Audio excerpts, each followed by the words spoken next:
우리 그리스도인들의 삶에 있어서 큰 도전 중에 하나는 우리가 구원받은 하나님의 백성으로 살아가지만 여전히 공중권세 잡은 사탄이 강력한 영향력을 미치는 이 세상 가운데 살아간다라는 것입니다. 우리가 존재론적으로는 우리의 정체성은 하나님 나라의 백성인데 우리의 삶의 터전은 죄의 유혹이 너무나 많은 이 세상이다라는 것에 큰 도전이 있습니다. 하나님의 백성으로 구원받아서 우리가 곧바로 아무런 죄가 없는 천국의 삶을 사는 것이 아니라 하나님께 구원받은 하나님의 자녀인데 여전히 우리가 살아가야 할 그 삶의 터전은 너무나 죄가 많은, 그리고 사탄이 강력하게 역사하는 이 세상이라는 데에 우리 그리스도인들의 가장 큰, 아주 큰 도전이 있습니다. 그렇다고 해서 우리가 이 세상을 등지고 사막으로 들어가야 하느냐? 그것은 하나님의 뜻이 아니죠. 성경에 보면 하나님께서는 세상을 피해서 너희는 도망가라 이렇게 말씀하지 않고 너희는 세상 가운데 들어가라, 그리고 그 가운데 빛과 소금의 역할을 감당해라 이렇게 말을 하고 있습니다. 어두운 세상을 비치고 그 다음에 이 세상 가운데 꼭 필요한 소금과 같은 존재가 되어라 라고 이렇게 도전하고 있습니다.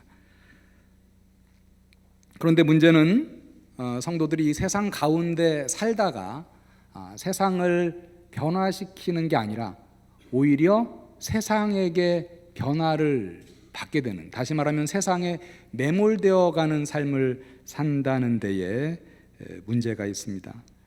요한은 오늘 우리가 읽은 본문 12절부터 14절에 보면 먼저 이러한 세상과의 영적 싸움의 한복판에 있는 성도들에게 다시 한번 성도들이 받은 하나님의 은혜를 상기시켜 줍니다. 이러이러한 은혜를 받지 않았느냐? 너희들은 이러이러한 놀라운 사랑을 받지 않았느냐? 이러이러한 놀라운 능력을 너희들이 받지 않았느냐? 담대하라. 이런 의미에서 요한이 지금 12절부터 14절 격려의 말씀을 주고 있습니다. 하나님께서 은혜 받은 자임을 기억하라 라고 얘기하면서 첫 번째로 상기시켜 주고 있는 은혜는 우리 성도들은 무엇보다도 죄사함을 받은 사람이다, 그것을 기억해라 라는 것이죠. 12절 보시죠. 자녀들아, 내가 너희에게 쓰는 것은 너희 죄가 그의 이름으로 말미암아 사함을 받았으며, 그의 이름으로 말미암아, 즉 예수 그리스도로 말미암아 너희 죄가 사함을 받았다. 너희는 죄 사함을 받은 사람들이다 라는 것을 기억하라는 것이죠. 사실 우리가 죄를 많이 짓고 살죠. 예수님을 믿고 하나님께 구원받고 하나님의 자녀가 된 이후에도 죄를 또 짓고 또 넘어지고 합니다마는 우리가 예수 그리스도의 은혜 가운데 죄사함을 받은 것, 우리가 생각하면 생각할수록 너무나 감사하고 우리에게 주어진 너무나 큰 은혜가 아닐 수 없습니다. 세상 한복판에서 살아야 하는 우리들에게 다시 한번 상기시켜주는 은혜, 첫 번째, 너희는 다름 아닌 그 인생에 있어서 가장 큰 문제, 죄의 문제를 해결받은 사람들이다, 죄사함을 받은 사람들이다, 그것 기억해라 라는 것이죠. 그리고 나서 13절에서는요 두 가지 은혜를 상기시켜 주고 있습니다. 그것은 태초부터 계신 이를 너희가 아는 은혜를 받았다. 이 태초부터 계신 이는 우리가 이제 하나님을 생각할 수 있지만 또 이제 성경에 보면 예수 그리스도를 지칭할 때가 많죠. 여기서는 예수 그리스도를 얘기합니다. 너희는 예수 그리스도를 아는 자이다. 예수가 그리스도임을 모르는 자들이 이 세상에 너무나 많지만 너희들은 예수가 그리스도임을 알고 머리로만 아는 것이 아니라 함께 예수 그리스도와 교제하며 인격적으로 예수님을 알고 성령님을 알고 너희가 예수가 그리스도인지를 알고 살아가는 그런 놀라운 은혜를 받은 자이다 라는 것을 얘기하고 있고, 그 다음에 또 하나 더 얘기하는 것은 너희는 영적 전쟁에서 사탄에게 승리한 경험이 있는 자들이다 라는 것을 상기시켜주고 있습니다. 13절을 보시죠. 아비들아 내가 너희에게 쓰는 것은 너희가 태초부터 계시니, 여기서 이제 태초부터 계시니가 예수 그리스도를 말합니다. 태초부터 계시니를 알았으며 청년들아 내가 너희에게 쓰는 것은 너희가 악한 자를 이기었음이라. 여기서 이제 악한 자는 사탄을 얘기합니다. 우리가 마귀라고도 얘기를 하고 있죠. 우리 성도들이 영적 전쟁에서의 우리 각자가 뭐 승률이 있을 것입니다. 뭐 몇 승 몇 패. 그렇지만 우리가 한 번도 영적 전쟁에서 승리한 적이 없다, 이런 성도는 아마 없을 것이에요. 여기서 얘기하는 것은 이것이죠. 내가 너희에게 쓰는 것은 너희가 악한 자를 이기었음이라. 너희가 영적 전쟁에서 승리했던 적이 있었던 사람이다. 이것도 역시 기억해라 라는 겁니다. 세상에서 우리가 영적 전쟁을 싸워야 하는 데 있어서 기억해야 할 것, 우리가 이전에 악한 자를 이기었었던 적이 있다라는 것도 기억해야 한다라는 거죠. 우리가 12절과 13절에서 지금 보니까 교회의 여러 그룹에게 지금 얘기하고 있는 것을 볼 수가 있습니다. 12절에 보니까 자녀들아 이렇게 얘기했었고, 13절에 보니까 아비들아 그리고 청년들아 이렇게 얘기하는데요. 사실은 이 은혜가 이 특정한 그룹만 받은 것을 얘기하는 것은 아닙니다. 즉 자녀들만 죄사함의 은혜를 받고, 아비들만 태초부터 계신 이를 알고, 그 다음에 청년들만 악한 자를 이기었고, 그것은 아닙니다. 우리 성도들은 모두 죄사함의 은혜를 받고 예수 그리스도를 알고 또 영적 전쟁에서 악한 자에게 승리한 그런 경험이 있는 자들인데, 여기에서는 지금 말하자면 수사적으로 좀 그룹을 나눠서 맨 처음에는 자녀들아, 그 다음엔 아비들아, 그 다음엔 청년들아 이렇게 얘기하고 있다는 거죠. 그렇지만 사실은 지금 여기서 말하는 모든 은혜는 모든 성도들, 아비들이건 자녀들이건 청년들이건 다 성도로서 받은 그러한 은혜를 말하고 있습니다. 그리고 나서 요한은 그 다음 절 14절에서 12절과 13절에서 성도들이 받은 그 은혜를 거의 비슷하게 한 번 더 반복을 하고 있습니다. 그래서 요한이 이렇게 아주 비슷한 은혜를 다시 한번 반복하는 것을 봤을 때 지금 성도들에게 너 이거 꼭 기억해라.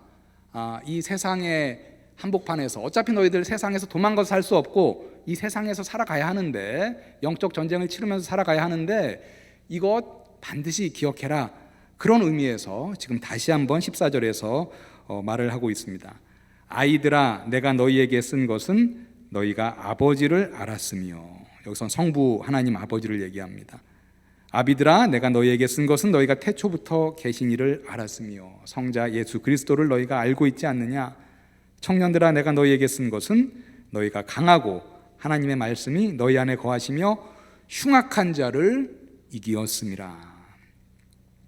13절에서는 청년들아 너희가 악한 자를 이기었음이라 이렇게 간단하게 썼는데 14절에서는 약간 풀어주고 있습니다. 청년들아 내가 너희에게 쓴 것은 너희가 강하고 하나님의 말씀이 너희 안에 거하시며 흉악한 자를 이기었음이라. 여기서 이 흉악한 자가 13절에서 말하는 악한 자죠. 조금 설명을 해주면서 쓰고 있는 것이죠.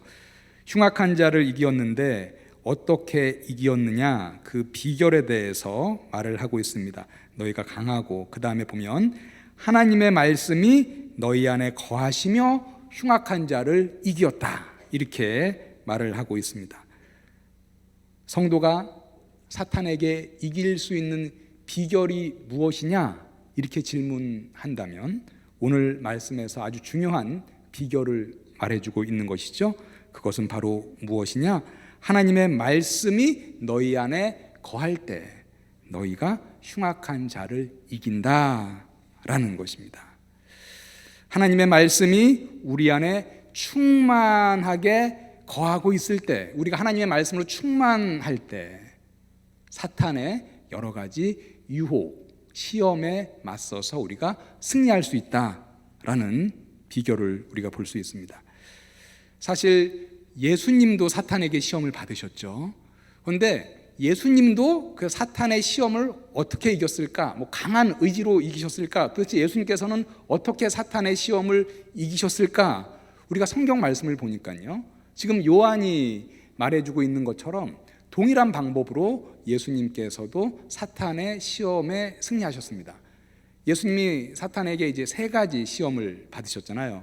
그런데 그 세 가지 시험에 예수님이 어떻게 대응해서 승리하셨는가 보면, 예수님도 세 가지 시험 모두 다 하나님의 말씀으로 사탄에게 대응하여서 그 시험을 넘어갈 수 있었던 것을 우리가 볼 수 있습니다. 예수님이 사탄에서 시험 받은 것에 대해서 마태복음 4장에서 기록하고 있는데요, 첫 번째 사탄이 이런 시험을 했죠. 예수님께 이 돌들을 가지고 떡덩이가 되게 해보라, 이렇게 예수님께 말했습니다. 그랬더니 예수께서 어떻게 말씀하셨습니까? 신명기 8장 3절의 말씀으로 이렇게 말씀하셨죠. 기록되었으되 사람이 떡으로만 살 것이 아니요 하나님의 입으로 나오는 모든 말씀으로 살 것이라. 예수님은 사탄의 시험에 이 신명기 8장 3절의 말씀으로 대응해서 승리한 것이죠. 두 번째 사탄이 예수님을 시험했죠. 내가 하나님의 아들이거든 성전 꼭대기에서 뛰어내려 보라, 이렇게 얘기했을 때 예수께서는 역시 하나님의 말씀으로 응대했습니다. 신명기 6장 16절의 말씀으로 응대했습니다. 기록되었으되 주 너의 하나님을 시험하지 말라 하였느니라. 그리고 세 번째로 한 번 더 사탄이 예수를 시험합니다. 사탄이 예수님께 나에게 경배하면 이 천하 만국의 영광을 주리라, 이렇게 했을 때 예수님은 사탄이 지금 너 나에게 한번 절만하면 이 모든 천하 만국의 영광을 주리라, 이렇게 지금 유혹한 것이죠. 이렇게 시험했을 때 역시 예수님은 하나님의 말씀으로 그에게 응대했다라는 거죠. 신명기 6장 13절의 말씀으로 맞섰습니다. 기록되었으되 주 너의 하나님께 경배하고 다만 그를 섬기라 하였느니라. 사랑하는 꽃동산의 성도님들, 사탄이 우리를 유혹하고 우리를 시험할 때가 많이 있을 텐데 예수님처럼 충만한 말씀으로 승리하시는 여러분들 다 되시기를 주님의 이름으로 축원합니다. 요한은 이렇게 오늘 성도들이 하나님께 받은 그 은혜를 반복해서 일깨워 주면서 지금 용기를 북돋아 주고 있습니다. 너희가 살아가야 하는 이 세상, 죄의 유혹이 많은 세상이다. 사탄이 강력하게 역사하고 있는 그런 세상이다. 그러나 이러한 은혜를 너희들 기억하고, 그리고 예전에 승리했던 것도 기억하면서 15절 말씀에서 이제 본격적인 그 권면, 명령의 말씀을 주고 있습니다. 15절 말씀 보시면 이렇게 얘기합니다. 이 세상이나 세상에 있는 것들을 사랑하지 말라. 누구든지 세상을 사랑하면 아버지의 사랑이 그 안에 있지 아니하니. 여러분은 어떠십니까? 이 세상을 사랑하십니까? 아니면 사랑하지 않으십니까? 이 성경에서는 세상은 하나님과 대척점에 있는 존재, 하나님을 대적하는 그러한 존재로 많이 기록이 되고 있습니다. 야고보서 4장 4절과 같은 데를 보면 그래서 이렇게 말씀합니다. 누구든지 세상과 벗이 되고자 하는 자는 스스로 하나님과 원수 되느니라. 세상과 벗이 되고자 하는 자는 하나님과 원수가 된다. 즉 이 세상은 하나님과 아주 대적의 관계가 있는 그런 존재다라는 거죠. 근데 우리가 가만히 생각해 보면 하나님이 세상을 사랑하셨다, 이런 구절도 있습니다. 요한복음 3장 16절, 우리가 거의 다 암송하는 구절이죠. 하나님이 세상을 이처럼 사랑하사 독생자를 주셨으니 이는 그를 믿는 자마다 멸망하지 않고 영생을 얻게 하려 하심이니라. 요한복음 3장 16절에 보니까 하나님도 세상을 사랑했다, 하나님이 세상을 이처럼 사랑하사, 이렇게 얘기를 하고 있어서 세상을 사랑하지 말라, 이렇게 얘기한 말씀도 있고, 또 하나님은 세상을 사랑하셨다 이런 말씀도 있어서 순간적으로 우리가 헷갈릴 수 있습니다만은, 요한복음 3장 16절과 같은 말씀에서 하나님이 세상을 이처럼 사랑하사, 여기서 말하는 세상은 사실은 세상에 있는 사람들, 세상에 있는 영혼들을 사랑하신다는 그런 말씀입니다. 하나님이 하나님을 대적하는 세상 자체를 사랑하시는 것이 아니라 그 세상 가운데 있는 영혼들, 사람들을 사랑하사 독생자를 주셨다라는 그러한 말씀입니다. 우리 성도들은 하나님을 본받아서 사탄의 영향을 많이 받고 있는, 사탄의 영향이 강력하게 미치는 세상의 악한 풍조는 배척하되, 세상에 있는 사람들은 역시 사랑해야 하는 것이죠. 15절 말씀을 통해서 우리가 알 수 있는 것 한 가지는요, 성도들은 이 세상을 사랑하기도 하고 또 동시에 하나님을 사랑하기도 하는 그러한 삶을 살 수 없다라는 것입니다. 즉 세상을 사랑하면서 하나님을 동시에 사랑하는, 말하자면 양다리 사랑의 삶을 우리 성도들은 근원적으로 살 수 없다라고 말을 하고 있습니다. 누구든지 세상을 사랑하면 아버지의 사랑이 그 안에 있지 아니하니, 즉 세상을 사랑하든지 하나님을 사랑하든지 둘 중에 하나를 우리가 선택해야 한다라는 것이죠. 세상을 사랑하면 아버지의 사랑이 그 안에 있지 아니하니, 여기서 이제 아버지의 사랑은 의미는 아버지가 사랑하는 것이 아니라 아버지를 사랑하는 것을 얘기합니다. 즉 누가 세상을 사랑한다고 하면 그 사람의 마음 가운데는 하나님 아버지를 사랑하는 것이 없다, 그 안에 있지 않다, 이렇게 얘기하는 것입니다. 우리 안에 이 세상을 사랑하는 마음이 커지면 커질수록 하나님을 사랑하는 마음이 점점 줄어들게 되는 것이죠. 그래서 세상을 사랑하지 말라 이렇게 얘기했을 때 어떻게 하면 세상을 사랑하지 않을 수 있을까? 방법은 이것이죠. 우리 안에 하나님을 사랑하는 마음을 점점 많이 가질 때, 우리 이 안을 하나님을 사랑하는 마음으로 점점 채워갈 때 세상을 사랑하는 그 마음은 우리의 마음 가운데 이제 자리 잡을 수 없게 되는 것입니다. 그럼에도 불구하고 세상의 것들이 좋아서 우리의 신앙생활 가운데 여전히 갈팡질팡한다면 우리가 어떻게 해야 하겠습니까? 오늘 말씀해 보니까 너희들 세상을 사랑하지 말라라고 얘기하면서 세상을 사랑하는 것은 구체적으로 세상에 있는 것을 사랑하는 것이다 이렇게 얘기를 하면서 그 세상에 있는 것이 무엇이냐에 대해서 구체적으로 세 가지로 말을 해주고 있습니다. 오늘 본문 16절이죠. 이렇게 말합니다. 이는 세상에 있는 모든 것이 육신의 정욕과 안목의 정욕과 이생의 자랑이니 다 아버지께로부터 온 것이 아니요 세상으로부터 온 것이라. 세상을 사랑하지 말라 이렇게 얘기하면서요, 그 구체적인 방법으로 너희는 세상에 있는 이러한 것들을 사랑하지 말라. 만약에 너희들이 이러한 것들을 사랑하면 사실은 너희들은 하나님을 사랑하는 것 아니다라는 거죠. 하나님을 사랑하는 사람은 그 반대로 이러한 것들을 사랑하지 않는다. 그 둘이 동시에 갈 수는 없다라는 것입니다. 우리 안에 있는 하나님 사랑을 밀어내기 위해서 이 세상의 권세를 잡은 사탄이 우리에게 던져준 미끼가 이 세 가지라는 것이죠. 그것이 뭡니까? 육신의 정욕, 안목의 정욕, 이생의 자랑. 우리가 많이 들었던 건데 조금 헷갈리기도 하는 그런 이제 것이죠. 이러한 세 가지에 우리가 빠진다면, 우리 성도들이 빠진다면 우리는 하나님을 사랑하는 것이 아니라 세상을 사랑한다라는 것이 오늘 말씀이 증언하는 것입니다. 첫 번째, 육신의 정욕에 대해서 말씀을 드립니다.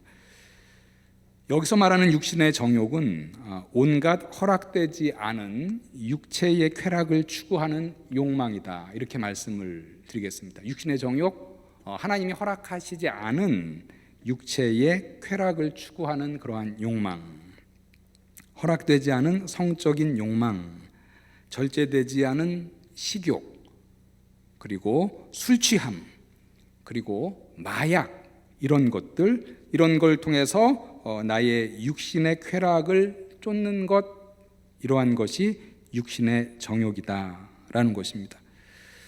우리 인간들 세 가지 가장 기본적인 이제 육신의 어떤 욕구, 이렇게 얘기하면 식욕과 성욕과 수면욕을 얘기하죠.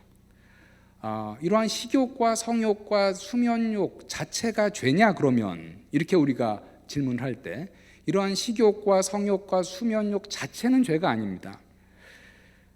여기서 우리 이 육신의 정욕, 이렇게 얘기했을 때 이 정욕이라는 말의 이제 헬라어 원어는 사실은 이제 중립적이긴 한데, 어떤 갈망, desire 이런 의미이긴 한데, 대부분의 문맥에서 이제 부정적으로 사용됐습니다. 성경에서는. 여기서도 오늘 본문에서도 마찬가지인데요. 그러니까는 어떤 악한 욕망, 악한 갈망을 얘기하는 거죠. 식욕, 성욕, 수면욕, 이것은 같이 중립적인 어떤 인간 안에 있는, 내재되어 있는 그런 이제 욕망들이죠.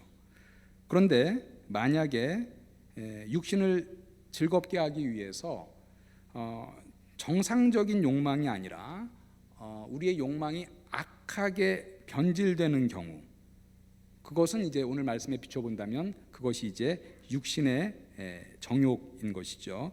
예를 좀 들어보겠습니다. 육신의 욕망 가운데 대표적인 욕망이 성적인 욕망입니다. 성욕 자체가 죄냐?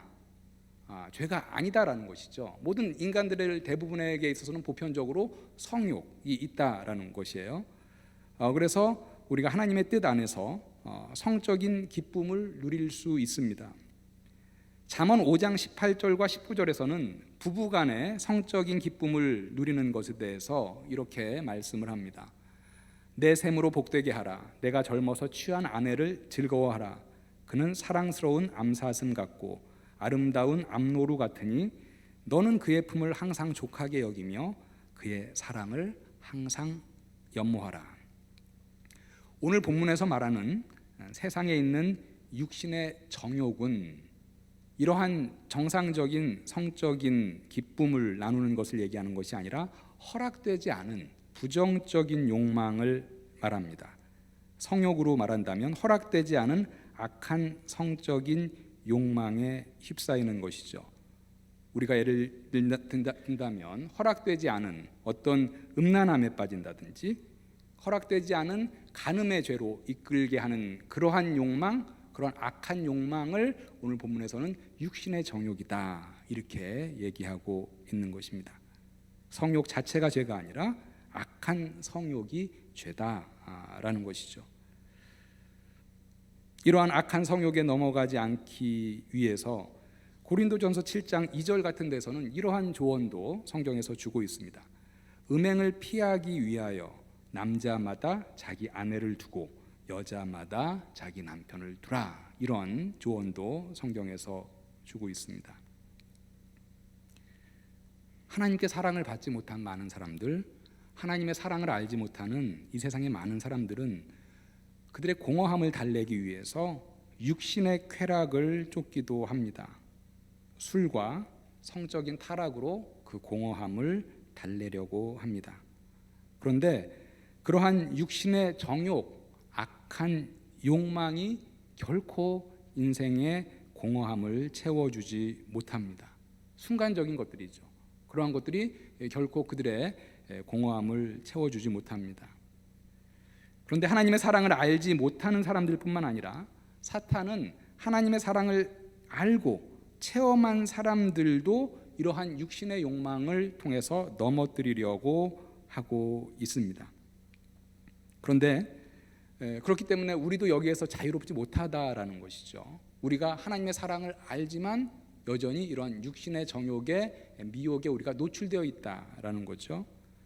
그런데 우리가 기억할 것은 이러한 육신의 정욕은, 허락되지 않은 이러한 욕망은 아버지께로부터 온 것이 아니라 세상으로부터 온 것이다. 오늘 16절에서는 정확하게 말해주고 있습니다. 우리 가운데 남아있는 어떤 육신의 정욕이 있다면 우리가 기억할 것은, 이것은 하나님 아버지가 원하는 것이 아니라 세상으로부터 온 것이다. 내가 버려야 할 것, 내가 다 내려놓아야 할 것이라는 것을 여러분들 기억하시고, 그러한 것들이 여러분들 안에 남아있다면 하나하나 다 내려놓으시기를 바랍니다. 두 번째, 우리가 추구하지 말아야 할 이 세상에 있는 것은요, 안목의 정욕이다, 이렇게 말을 하고 있습니다. 원어에서 직역하면 눈의 정욕, 눈의 욕심이라는 것입니다. 눈이라는 것 역시 하나님이 우리에게 주신 놀라운 선물입니다. 잠언 20장 12절에 보니까 듣는 귀와 보는 눈은 다 여호와께서 지으신 것이니라. 여러분, 눈이 없다라고 생각을 해보시죠. 어떻게 살아갈 수 있겠습니까? 하나님께서 우리에게 눈이라는 정말로 놀라운 선물을 우리에게 주셨습니다. 그런데 사탄은 이렇게 하나님이 주신 귀한 선물도 우리를 넘어뜨리는데 사용한다라는 거죠. 우리 인류 최초의 죄를 한번 생각해 볼까요? 우리 인류 최초의 죄는 사실 이 안목의 정욕과 관련이 있는 죄죠. 보는 것을 통해서 우리의 조상 최초의 인류 인간들에게 들어간 그러한 이제 나쁜 욕망입니다. 창세기 3장 6절에서는 하와가 하나님이 금지하신 선악과의 열매를 보면서 먹음직도 하고 보암직도 하다, 이렇게 말을 합니다. 여자가 그 나무를 본즉 먹음직도 하고 보암직도 하고 지혜롭게 할 만큼 탐스럽기도 한 나무인지라. 여자가 그 열매를 따먹고 자기와 함께 있는 남편에게도 주매 그도 먹은지라. 사탄은 심지어 예수님도 이렇게 보여주는 것으로 시험을 했었죠. 아까 우리가 잠깐 언급을 했는데 마태복음 4장 8절과 9절에 보면 이렇게 기록합니다. 마귀가 또 그를 데리고 지극히 높은 산으로 가서 천하만국과 그 영광을 보여주면서 이르되, 이 천하만국과 모든 세상의 영광을 보여주면서 이르되, 만일 내게 엎드려 경배하면 이 모든 것을 내게 주리라. 우리는 물질 만능주의의 세상에 살면서 여러 가지 세상의 멋진 것들과 풍요로운 것들을 보고, 또 그러한 것들을 볼 때 우리 안에 어떤 그 욕심이 생깁니다. 눈에 보이는 것들 너무나 많죠. 셀 수 없이 많은데, 예를 든다면 옷, 자동차, 집, 이러한 것들, 우리가 볼 때 이러한 보이는 것들이 우리로 하여금 욕심을 갖게 합니다. 그런데 이러한 것들에 대한 관심과 사랑이 커져서 하나님에 대한 관심과 사랑을 앞지르게 되는 일이 벌어진다면, 우리 삶 가운데 이러한 보이는 것들이 우리에게는 이제 우상이 되는 것이죠. 우리 성도들도 이 세상의 좋은 것들, 화려한 것들을 보면 당연히 갖고 싶다라는 마음이 생길 수 있습니다. 좋은 차를 보면 타고 싶다, 좋은 집을 보면 나도 저런 집에서 한번 살아보고 싶다, 이런 마음이 들죠. 그런데 여기까지 좋은 차를 보고 좋은 집을 봤을 때, 좋은 옷을 봤을 때 내가 저거 한번 입어보고 싶다, 이것은 본능적인 것이죠. 여기서 우리가 지금 안목의 정욕이라는 말, 역시 그 정욕이라고 지금 번역된 말은 이제 중립적인 말인데, 오늘 본문에서 이제 부정적인 의미로 사용이 됐습니다. 즉, 다시 말하면 우리가 어떤 눈에 보이는 것들을 통해서 저걸 내가 한번 갖고 싶다, 라는 마음이 드는 것, 저 차 한번 내가 타보고 싶다라는 마음이 드는 것, 이것 자체가 죄냐? 그렇지는 않습니다. 그런데 하나님이 허락하지 않은, 하나님이 허락한 선을 넘어가는 것을 통해서 하나님이 허락하지 않았는데 그럼에도 불구하고 눈을 보는 걸 통해서 저거 내가 꼭 내 걸로 만들어 보고 싶다, 저걸 내가 갖고 싶다, 이렇게 하면 이제 탐욕이라는 죄를 짓게 되는 거죠. 제가 예를 이렇게 들겠습니다. 에덴 동산에서 아담과 하와가 만약에 어떤 배 나무를 봤어요. 그리고 배 나무를 보고 나서 저 배 한번 내가 먹어보고 싶다, 먹고 싶은 그런 마음이 생겼어요. 그것은 죄가 아니죠. 그것은 오늘 본문에서 말하는 안목의 정욕이 아닙니다.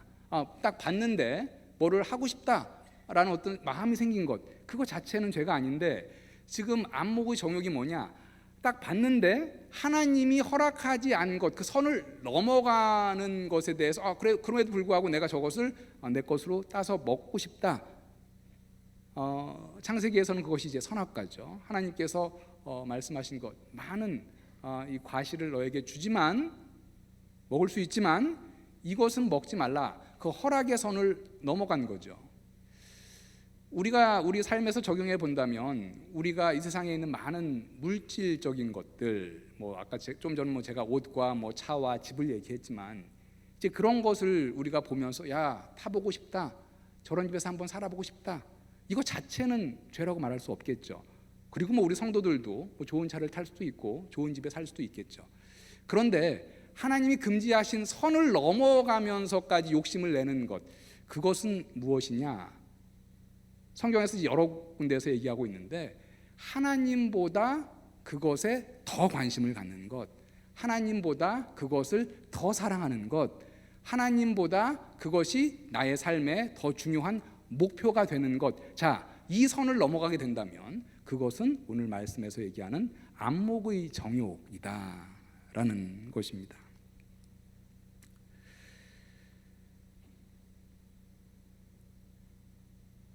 그래서 우리는 늘 주의해야 하죠.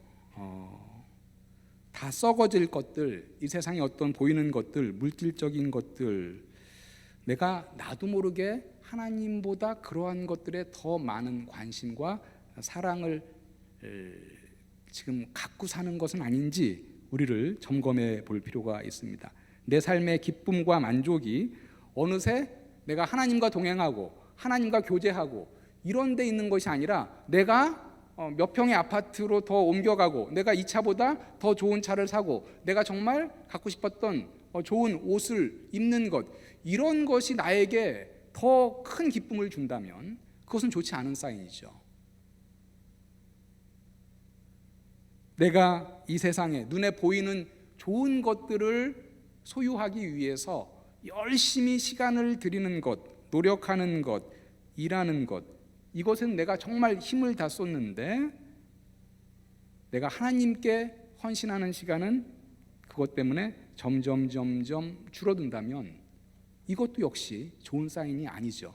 우리가 안목의 정욕에, 우리 겉으로는 나는 하나님 우선으로 살아 이렇게 얘기를 할지 모르지만, 나도 모르게 이러한 것들에 우리의 열정과 시간과 노력과 관심과 사랑을 더 둔다면 그것은 우리가 안목의 정욕에 빠져가고 있다라는 그런 증거입니다. 나의 삶이 하나님께 예배를 드리는 것에 집중하는 것보다 이 세상의 물질, 돈을 버는데 내가 지금 사실은 더 집중하고 있는 것이 아닌가, 우리가 우리 자신을 확인해 볼 필요가 있습니다. 우리 성도는 이 세상에 있는 보이는 것들에 우선순위를 두고 쫓는 사람이 아니라, 우리가 다 잘 알다시피 먼저 그의 나라와 그의 의를 구해야 하는 그러한 사람들입니다. 그러할 때에 이 모든 것을 너희에게 더하시리라 예수께서 마태복음 6장 33절에서 약속해 주셨습니다. 모든 것을 너희에게 더하시리라.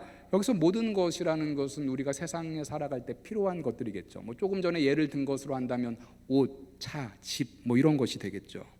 눈에 보이는 것들을 얘기합니다. 성경적 원리는 무엇입니까?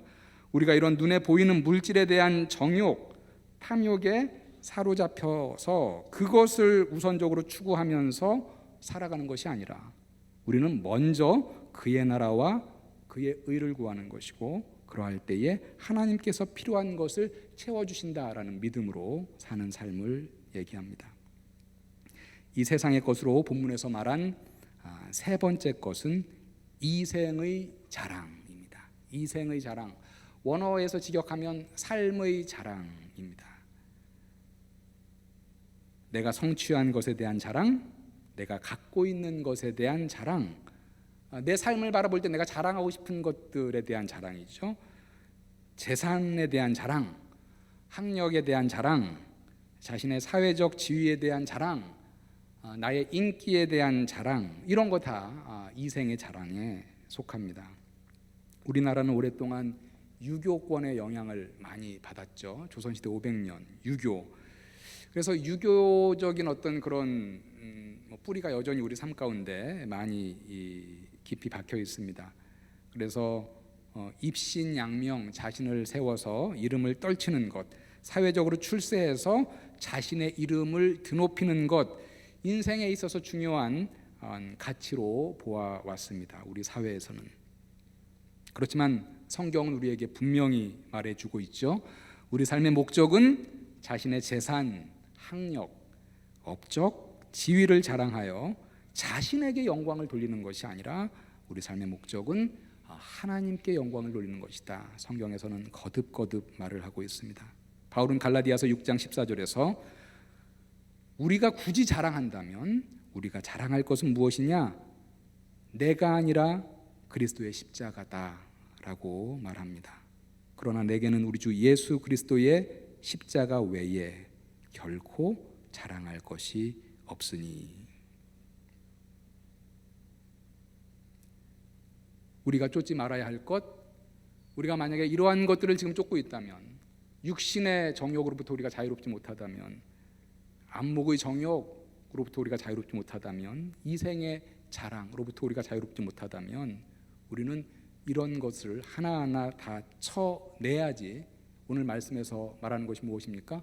바로 그럴 때에 너희가 하나님을 사랑하는 것이다, 이렇게 말을 하고 있습니다. 우리가 육신의 정욕, 안목의 정욕, 이생의 자랑, 사랑하지 말아야 할 이유에 대해서 오늘 17절에 보니까 이렇게 얘기합니다. 너희들 그러한 것들, 사랑할 만한 것들이 되지 못한다. 왜냐하면 그러한 것들은 다 지나가 버리는 것들이다, 이렇게 얘기합니다. 17절 말씀 보시죠. 이 세상도 그 정욕도 지나가되 오직 하나님의 뜻을 행하는 자는 영원히 거하느니라. 우리가 세상을 사랑하지 말아야 하는 이유는 우리 성도들은 금방 썩어 없어질 것을, 금방 날아가 버릴 것을 쫓는 그런 사람들이 아니라 영원을 추구하는 사람들이기 때문입니다. 결국 영원한 가치는 무엇입니까? 17절에서 말하고 있듯이 하나님의 뜻을 행하는 것입니다. 이 세상도 그 정욕도 지나가되 오직 하나님의 뜻을 행하는 자는 영원에 거하느니라. 구약 성경 전도서에 보니까 그 전도서의 전도자는 이 세상의 많은 좋은 것들을 다 누려본 다음에 이렇게 고백적으로 기록을 하죠. 이 세상에 여러 수고도 헛되고 지혜도 헛되고 여러 가지 즐거움을 다 누려봤는데 그것도 헛되더라. 그러면서 전도서의 맨 마지막 결론을 이렇게 맺습니다. 결론에서 전도서의 저자가 헛되지 않은 것에 대해서 아주 확실하게 한 가지를 얘기하는 것이 있는데, 그것은 바로 뭐냐? 하나님을 경외하여 그의 명령들을 지키는 것이다, 이렇게 얘기합니다. 전도서 12장 13절에 보면 일의 결국을 다 들었으니 하나님을 경외하고 그의 명령들을 지킬지어다. 이것이 모든 사람의 본분이니라. 이 전도서의 맨 결론이 이렇게 끝나지 않아요. 일의 결국을 다 들었으니 헛되고 헛되니 모든 것이 헛되다, 이렇게 결론을 맺지 않습니다. 여러 가지 헛된 것들에 대해서 많이 얘기를 한 다음에 그리고 나서 전도서에서 결론적으로 헛되지 않은 것을 얘기하면서 도장을 찍어주죠. 일의 결국을 다 들었으니 하나님을 경외하고 그의 명령들을 지킬지어다. 오늘 본문 말씀 17절과 맥을 같이 하는 것이죠. 이 세상도 정욕도 지나가되 무엇이 남느냐? 오직 하나님의 뜻을 행하는 자는 영원히 거한다. 이렇게 말을 하고 있습니다. 우리 그리스도인들에게 하나님의 자녀로 하나님의 백성으로 살아가지만 큰 도전은 여전히 우리는 세상 가운데 살아가고 있다는 것이 우리에게 큰 도전이다. 이렇게 말씀을 드렸습니다. 하나님은 우리가 세상 가운데 살아가지만 세상의 것들에 전염되지 않고 그리스도의 복음으로 이 세상을 변혁시켜 나가기를 원하십니다. 이 세상의 것들, 오늘 본문에서 구체적으로 세 가지를 얘기했죠. 육신의 정욕, 안목의 정욕, 이생의 자랑에 물들지 말라, 이렇게 말합니다. 이러한 것들은 영원한 것들이 아니다. 다 지나가는 것들이다. 그것 반드시 기억해라. 오늘 본문에서 증언하고 있습니다. 저와 여러분들 세상 가운데 살아가고 있지만 세상을 사랑하지 않고 하나님만 사랑하여서 힘껏 하나님의 뜻을 행하는 우리 모든 성도님들 다 되시기를 주님의 이름으로 간절히 축원합니다.